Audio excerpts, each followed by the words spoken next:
Olá, hoje o assunto é redes com ou redes de comutação. A gente vai falar sobre switching. Esse curso ele é focado no contexto de controle e automação e pode parecer estranho. Por que estudar switching no curso de engenharia de controle e automação? Bom, eu digo que é muito importante. Um aspecto principal e direto é que está cada vez mais comum a adoção de redes Ethernet. A rede Ethernet ela é centrada na agregação por meio de switches, ok?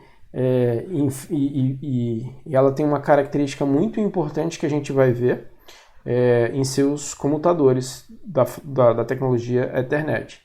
Então a gente vê o crescimento na adoção das redes Ethernet para a viabilização da pilha TCP/IP nas redes de automação e cada vez mais essa tecnologia se aproximando do chão de fábrica, né? Nas redes de supervisão já é muito comum, mas cada vez mais com o desenvolvimento de tecnologia de Ethernet para tempo real que está em desenvolvimento, isso passa a ser mais comum. Então as conexões dos CLPs, dos dispositivos que falam aí Ethernet são feitos por meio de switches. Além disso, em alguns casos, existem situações onde o controle é feito de forma distribuída e você tem, né, um controle descentralizado atuando por meio de elementos remotos, né, ou remotas, controladores remotos que controlam, por exemplo, chaveamento à distância. Como é que a gente faz esse tipo de controle? Não tem como a gente passar um cabo, né, por, sei lá, 10, 20, 30 quilômetros para cuidar de alguma planta remota. Nesses casos, a gente vai ter que contratar um serviço de telecomunicação para ligar o nosso CLP remoto até a nossa sala de supervisão, para o nosso equipamento de supervisão. Contratar esse tipo de serviço hoje envolve ter algum conhecimento sobre comutação, sobre redes de comutação, para a gente poder entender e especificar adequadamente esse serviço. Você pode contratar, por exemplo, um serviço de telefonia, um serviço de rádio, um serviço de circuito de telefonia mesmo, de dados, ou eventualmente você pode até contratar um link de Ethernet, se for possível. Quais são as diferenças e qual é o impacto que eu tenho sobre nossa vazão e sobre nossa latência, sobre a qualidade do serviço de comunicação que a gente vai ter? Então, para a gente entender isso, é importante a gente entender o conceito por detrás da comutação. Bom, a gente caminha agora para começar a entrar nos conceitos da camada de enlace. Switching, ele não necessariamente é uma coisa que acontece apenas em camada de enlace. Switching normalmente é associado a esse símbolo aí de duas setas, né? E tem a ver com chaveamento, definição de porta de saída. Então, basicamente, a ideia é assim: eu tenho um equipamento e ele tem N portas aqui. A ideia do switching é em qual porta eu vou conectar para fazer a comutação, ou seja, o estabelecimento do encaminhamento da conexão. Isso pode acontecer a nível de camada física, camada de enlace, camada de rede, camada de transporte e até a nível de camada de aplicação. Numa ideia básica, o switching ele permite que a gente integre, interconecte, interligue elementos que estão distantes. Ele basicamente faz uma extensão do cabeamento para a gente, ou da infraestrutura de conexão, nem sempre é um cabo, né? Pode ser um canal lógico, pode ser uma conexão lógica, enfim. Então, quando a gente fala de switching a nível de camada física, a nível de L1, né? A gente tem aqui camada fazendo aqui um modelo TCP/IP aqui mais moderno, né? A gente tem aqui, na nível de L1, a gente tem a comutação de circuitos. Comutação de circuitos é muito fácil de entender se a gente pensar na telefonia. A gente tem lá o serviço, por exemplo, o antigo serviço de telefone analógico, o serviço de telefonia de forma geral. Esse é a característica de comutação, rede de comutação de circuito. Quando a gente fala de comutação de pacotes, a gente trata aqui nesse inteirinho entre camada de enlace, L2, L3, rede e transporte, né? No sentido onde a gente não vai ter garantias fixas ou garantias estatísticas de recurso garantidos ali para o estabelecimento do circuito. A gente tem dentro dessa classe as comutações de pacote ou comutação de datagrama e os circuitos virtuais. E é possível também a gente ter a comutação a nível de aplicação, que a gente chama de comutação de mensagem, ou seja, baseado num texto, baseado numa classificação, eu defino, por exemplo, como que eu vou encaminhar. Por exemplo, eu posso ter um serviço de balanceamento de carga, onde o balanceador de carga chaveia as requisições que chegam, por exemplo, até um determinado conjunto de máquinas, conforme a origem, né? Isso é um tipo de comutação baseada na mensagem. Ou, por exemplo, eu posso ter um filtro de conteúdo, né? E dependendo do tipo de texto que chega, eu posso, a nível de aplicação, definir para que tipo de servidor vai chegar. São exemplos.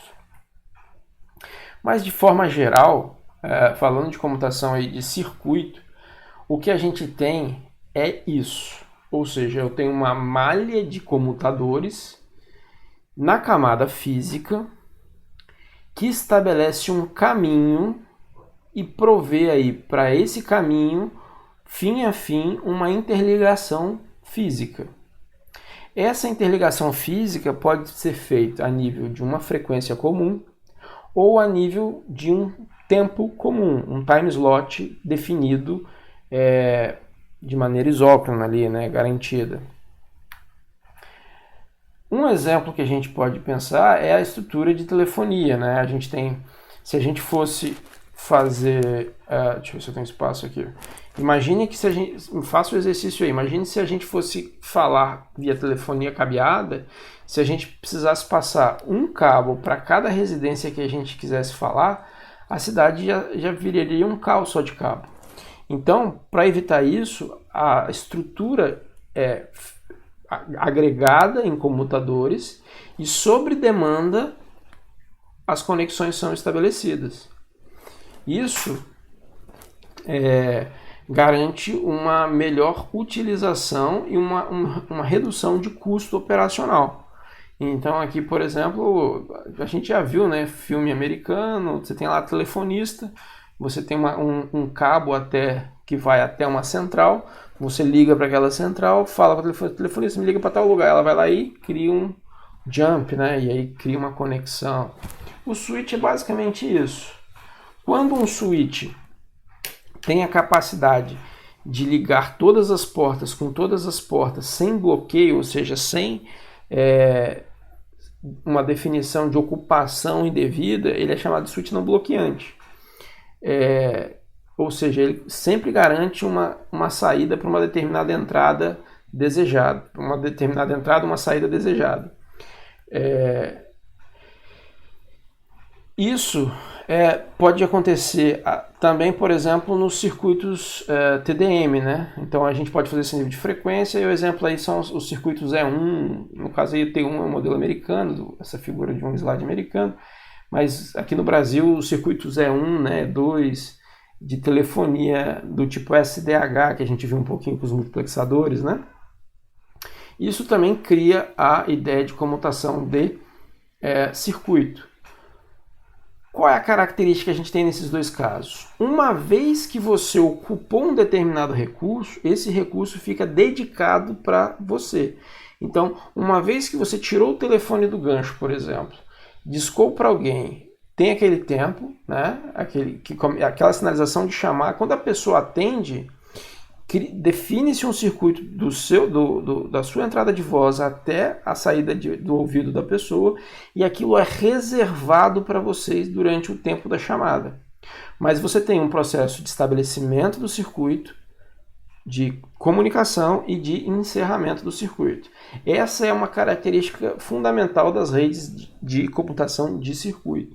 Você aloca o circuito dinamicamente ou manualmente, utiliza ele de forma exclusiva e depois desaloca. Tanto que se alguém tentar te ligar e você tiver em uma ligação, dá ocupado. Você não consegue compartilhar recursos. Por isso tende a ser um tipo de conexão de maior eficiência, no sentido de menor latência, menor largura de banda garantida, né, porque só você está usando, porém, obviamente, maior custo. Nas redes, um exemplo de rede de circuito moderna, no contexto óptico, né, a gente tem as redes WDM, né, de multiplexação por comprimento de onda, lá que trabalha a nível de comprimento de onda óptico, de cores, né? Um padrão de tecnologia desse tipo hoje, né, que é o padrão OTN. Para quem quiser mais, essa figura eu peguei desse slide aí, mas qual que é a ideia? Seria como você disponibilizar fibra ótica por compartilhamento de fibra, ou seja, eu aloco uma frequência que vai conectar um conjunto de equipamentos. Então aqui, ó, a gente tem, por exemplo, um conjunto de antenas sendo conectadas aqui junto com equipamentos multiplexadores, né? Enfim, e isso tudo integrando aqui com uma rede de dados, sei lá, poderia ser qualquer rede de dados. Tudo isso aqui, ó, isolado no nível físico, cada tipo de segmento, cada parte da empresa numa frequência isolada, sem compartilhamento de banda dentro daquela frequência. Redes garantidas, ou seja, obviamente a tendência desse tipo de tecnologia é ser muito mais caro. Então, se você vai contratar um circuito de conexão aí de uma sala de supervisão para uma estação remota e essa empresa consegue te atender usando tecnologia ótica, você pode ter certeza que você vai ter uma grande largura de banda, você vai ter mínima latência, porque você tem comutação a nível físico, ok? Ótico é um caso muito exagerado, porque normalmente você usa domínio ótico quando você precisa de uma largura de banda grande, né? Mas hoje o controle inteligente, aí, dependendo cada vez mais de imagem, isso vai ser uma tendência cada vez maior, você começar a usar equipamento ótico no domínio de controle e supervisão industrial. Porque não tem jeito, imagem requer banda, né? A parte de processamento de dados também, de múltiplos sensores, isso gera um volume de informação muito grande que você quer trazer lá do chão de fábrica para a sua sala de processamento. Então, a tendência é você ter cada vez mais vazão. Essa ideia do controle gasta pouco bit, gasta pouca vazão, ela está cada vez sendo menos realidade. Mas poderia ser também, por exemplo, uma rede de circuito baseado em radiofrequência, por exemplo, onde você teria repetidores e alocação de um conjunto ou uma ou várias frequências aí em um caminho de um ponto a outro, né? É a mesma ideia, ou seja, você tem alocação de recursos físicos. Aqui a gente tem um exemplo aqui que você consegue separar a rede a nível que a gente chama de rede overlay, né? Redes em várias camadas. A nível que você tem uma rede lógica que é o teu serviço, né? Então aqui, por exemplo, estaria os equipamentos da tua empresa, enfim, a rede que você precisa interligar, e por debaixo dessa infraestrutura tem uma rede que vai multiplexar e te entregar circuitos de maneira dinâmica, que normalmente vai ser uma operadora de telecom. Operadora de telecom. Ok?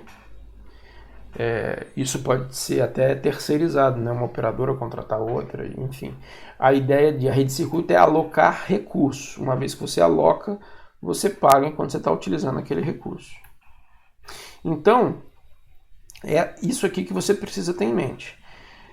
Você tem um período aí de conexão e um período de desconexão, ou seja, aqui eu aloco e aqui você aloca o recurso e aqui você desaloca. Desaloca. Uma vez estabelecido, então você tem um tempo de estabelecimento do circuito, então por todos os comutadores no meio do caminho, você vai alocando esse recurso, seja dinamicamente ou manualmente. Depois que você alocou, a transmissão ela acontece de forma garantida. Você veja que a latência basicamente aqui é o tempo de propagação, basicamente. É o tempo dos bits, né, considerando a rede digital, fluírem de uma extremidade à outra via aí, tempo, velocidade da luz, etc., grandezas físicas. Agora, como os recursos não são infinitos, uma hora você vai precisar desalocar, ou porque você não vai ter dinheiro suficiente para pagar, ou eventualmente porque eventualmente você pode ter um serviço que fica o tempo todo funcionando, mas pode acreditar que ele vai ser caro, porque você está ocupando uma fatia daquela infraestrutura o tempo todo para você. Agora, na camada de enlace, rede e até transporte, uma coisa muito comum e é uma coisa que reduziu muito o custo da conectividade, tornando aí as taxas de transmissão e acesso à tecnologia muito mais baratas, é a rede de comutação de pacotes. Qual que é a ideia? Isso só funciona quando você consegue organizar a transmissão em frames, em pedaços de bits. Então você pega um fluxo de bits, divide ele em pedaços, cada pedaço você dá o nome de pacote, frames, datagrama, enfim, segmento. Vai ser um pedaço aí de informação. Você rotula essa informação com um tipo de endereçamento, então cada pedaço desse passa a ter uma identificação, aí a gente está identificando com 1, 2, 3 e 4, e você dá endereços para onde você quer mandar isso aí. E a própria rede baseada em datagrama, ela vai definir um caminho. A questão é que você não tem reserva nem garantia de circuitos, você não tem nem conexão estabelecida entre cada link. É a inteligência da infraestrutura de comutação de pacotes que vai definir o caminho que aquele pacote vai. E você não consegue amarrar nenhuma correlação obrigatoriamente. Então, o pacote 1 ali ele tomou um caminho, o 2 tomou o outro, aqui para baixo, né? O 2 está... Deixa eu diminuir um pouquinho aqui a largura do ponteiro. O 2 veio para baixo, o 3 veio para cima também, já o 4 veio por aqui. E o que acontece? Os pacotes podem, numa rede de datagrama, chegar fora de ordem. Numa rede de circuito, você tem ali um fluxo dedicado, então é muito improvável, quase impossível, que a transmissão sofra esse tipo de problema. Porque numa rede de circuito, todos os bits passam pelo mesmo caminho, obrigatoriamente. Numa rede de pacote, não.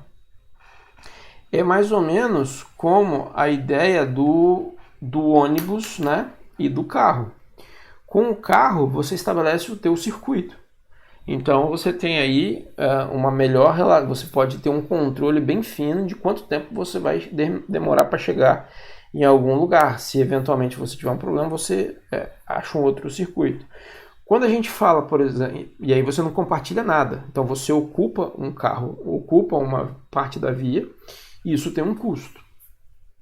Quando você usa transporte público, por exemplo, você compartilha o ônibus, né? Então você compartilha uma infraestrutura e segue caminhos que não foram definidos por você. É caminho definidos ali pelo sistema de transporte público. Por exemplo, você pode ir de bicicleta até um trecho, depois pegar um ônibus que vai por um caminho, no outro dia aquele caminho você pode pegar um outro ônibus, mas você não tem ali controle sobre que caminho o ônibus vai fazer. Isso já é definido pela lógica do sistema de transporte. A mesma coisa é aqui. O computador A, ele não tem um controle de que caminho os pacotes dele vão fazer pela rede. Isso é um problema resolvido pela rede de pacotes. Com isso, você consegue compartilhar essa rede de datagramas entre vários computadores. E com isso você consegue reduzir o custo, né? Mas isso tem um preço. Você vai ter mais latência, porque em cada elemento, em cada comutador do caminho, o comutador vai ter que tomar a decisão de que porta ele vai chavear aquele pacote. E isso gasta tempo de processamento, que a gente viu, né? Que afeta. A gente tem propagação, tempo de processamento, tempo de enfileiramento, a gente vai ver mais para frente. Isso cria atrasos. Além disso, né, você pode ter múltiplos pacotes passando pelo mesmo caminho, gerando gargalos, por exemplo. Enfim, mas você consegue ter um custo menor comparativamente com a rede de circuito. Uma rede de comutação de pacotes com poucos computadores conectados, ela tem um desempenho relativamente bom. Os problemas acontecem quando você passa a ter uma sobrecarga sobre essa rede, ou falhas, né? E aí ela passa a não ter uma série de garantias de funcionamento. Então, para o pacote chegar a um destino, os elementos de comutação têm que ter memória. Ele tem que ter estado, né? Ou seja, como a gente viu, estado é memória é estado, é a mesma coisa. Então, em algum lugar você vai ter ali uma memória RAM, uma estrutura de memória em execução, onde esse computador vai criar uma tabela onde ele vai relacionar o endereço do pacote com a porta de saída. E aí ele vai definir em que porta determinado tipo de pacote sai para chegar num destino final. A inteligência de como ele forma essas tabelas está ligada aos protocolos de comutação ou roteamento ou encaminhamento que você utiliza para formar essas tabelas. E isso está associado à inteligência dessa rede de datagrama. Então o que acontece? Você não tem na rede de datagrama, repara, o estabelecimento de circuito nenhum, né? Você começa a encaminhar, você manda para o seu próximo salto, o comutador analisa, não só analisa como ele enfileira. Então aqui eu tenho o tempo de fila, né?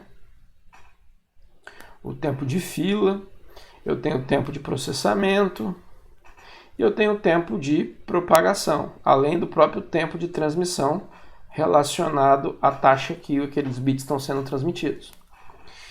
Então, mas aqui basicamente eu tenho o tempo de propagação e transmissão, eles estão associados ao link. Agora aqui eu tenho basicamente esses dois, tempo de processamento e enfileiramento, né? Ele vai definir que porta vai sair e encaminha.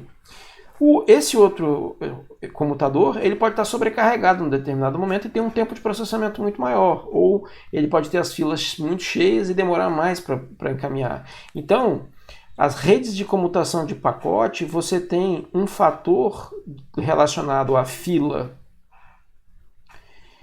e a processamento que gera um comportamento estatístico.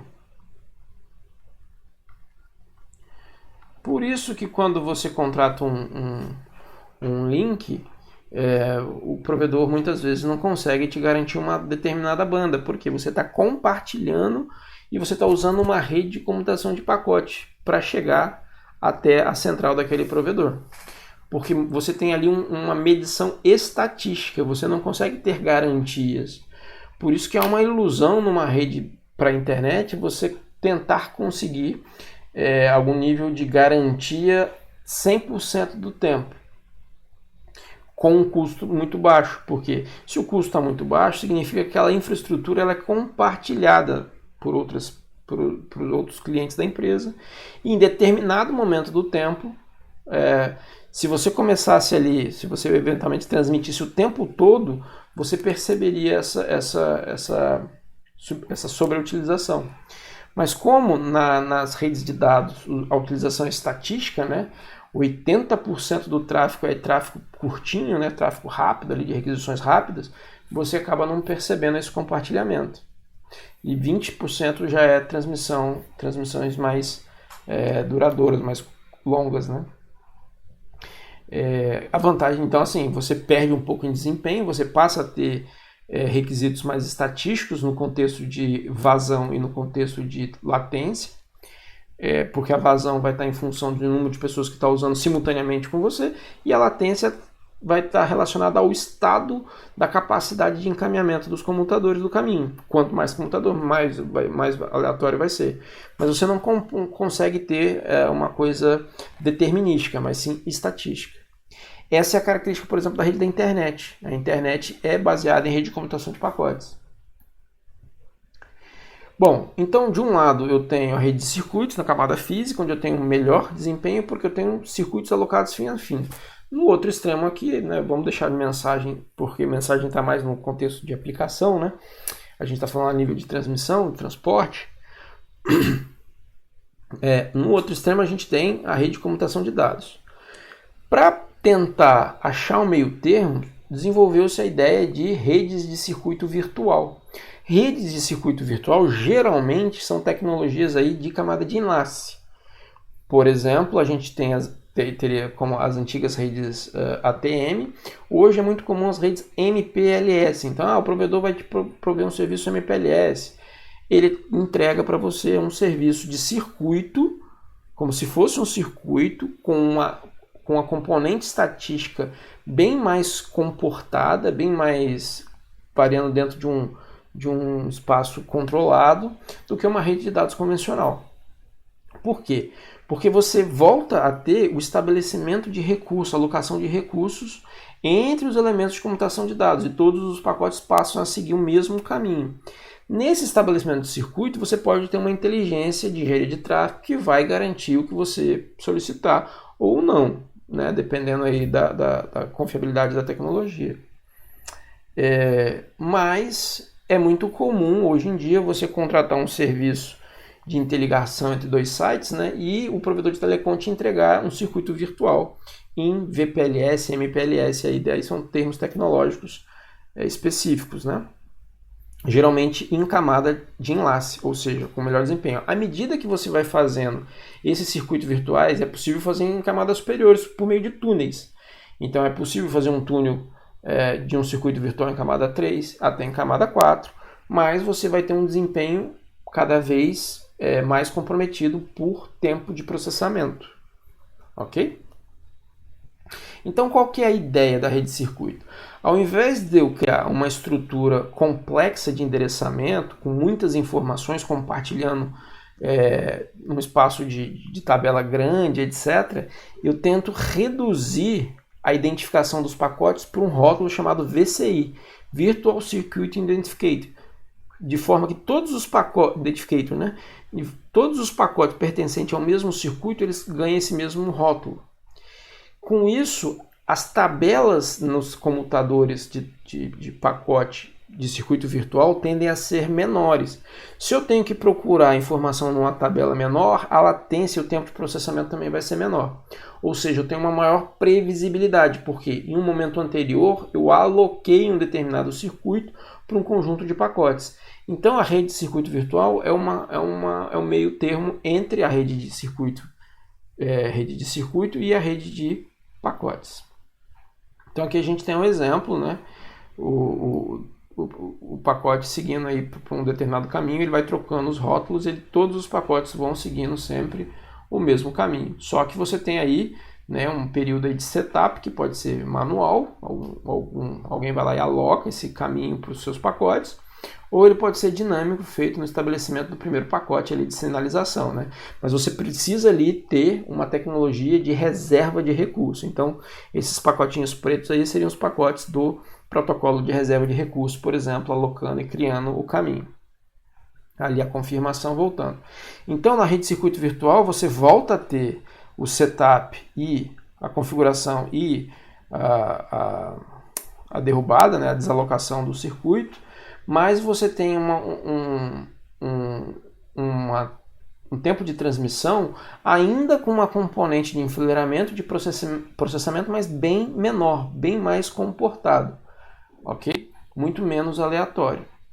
Com isso você passa em muitos casos a ter um serviço tão bom quanto você teria, né? Porque hoje em dia as tecnologias de transmissões dão transmissões de até 100 gigabits, você já consegue aí, né? Em Ethernet. Então a nível de vazão você consegue atender muitos usuários. E criando essa estrutura de circuito virtual, você consegue garantir aí, minimizar a latência de encaminhamento, né, de um ponto ao outro. Bom, então a gente pode ver que a tendência é a utilização de computadores de pacote, né, seja fazendo circuitos virtuais ou seja fazendo um circuito de dados. Os computadores de circuito, eles estão muito no contexto do mundo de telecomunicação, que foge um pouco, né, à nossa esfera. E aí a gente poderia estudar lá os equipamentos, os roteadores óticos, né? Enfim, os multiplexadores, etc. Aqui a gente fica interessado nos comutadores. Então a gente já fez uma aula anterior, já mostrei esse slide, mas eu trago ele novamente. Um switch, por padrão, normalmente todas as portas dele, como é que você bate o olho e sabe que é um switch? Bom, o switch, geralmente, em camada 2, todas as portas dele são da mesma tecnologia. Então ali, ó, tem uma ou outra porta ali de uma tecnologia diferente, mas a maioria é de uma mesma tecnologia. Diferente de um roteador, que ele tem diferentes tecnologias em cada uma das portas dele, porque ele serve para interligar redes locais. O switch não, ele serve para estender redes locais. O switch estica, ele meio que funciona como um cabo, entre aspas. Ele consegue agregar gente dentro da mesma rede local, né? Criando aí o chaveamento. Mas, enfim, em tese são equipamentos muito semelhantes. E, em termos gerais, eles têm essa estrutura lógica, né? Portas de entrada, aqui, e portas de saída. O que ele tem que fazer é o chaveamento, né, de qual porta para qual porta. Isso é feito por uma matriz que não cria nenhum tipo de gargalo, né? E a gente chama essa matriz de comutação que não cria nenhum tipo de bloqueio de switching fabric. E esse caminho que sempre vai existir, ele é norteado por um processador de rotas, de caminhos, que vai gerar e vai consultar uma determinada tabela, certo?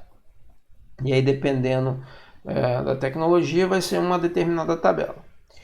As interfaces, né, elas têm basicamente essa estrutura. Um processador a nível físico, que vai pegar os sinais e traduzir em bits. Um processador a nível de link, que vai agrupar aquela informação ali em frames e da determinada tecnologia, organizar bit, detectar erro, etc. E vai passar para uma fila. Por quê? Isso aqui é processado aqui na tabela de roteamento, aí, na lógica, na inteligência, né, na CPU principal, diria assim. Mas para chegar, os pacotes têm que ser enfileirados. Se essa fila encher, os pacotes começam a ser descartados, os próximos, e aí não tem a transmissão. Então essa fila tem que ser dimensionada, mas você tem uma fila de entrada e uma fila de saída. Então, estatisticamente, você pode ter, você tem esse duplo componente de aleatoriedade, além do próprio tempo de processamento. Quanto mais cheio, quanto mais equipamento, quanto mais computador conectado, mais cheias vão estar essas estruturas de armazenamento e maior vai ser o atraso no encaminhamento dos dados. Ok? Então fica aí essa noção, né? As redes de comutação de pacotes são possíveis de utilizar com tempos aceitáveis, desde que bem dimensionadas para o número de usuários, para não sobrecarregar o processamento e não sobrecarregar as filas dos comutadores. Quanto mais equipamento você agregar numa rede de computação de dados, menor vai ser a qualidade que ela vai te oferecer, o que difere numa rede de circuito, ok? De circuito físico. Uma coisa intermediária é a rede de circuito virtual, que pode ser muito útil na conexão de sites remotos, aí, supervisões e controles remotos. Ok? Por hoje é só. Um abraço.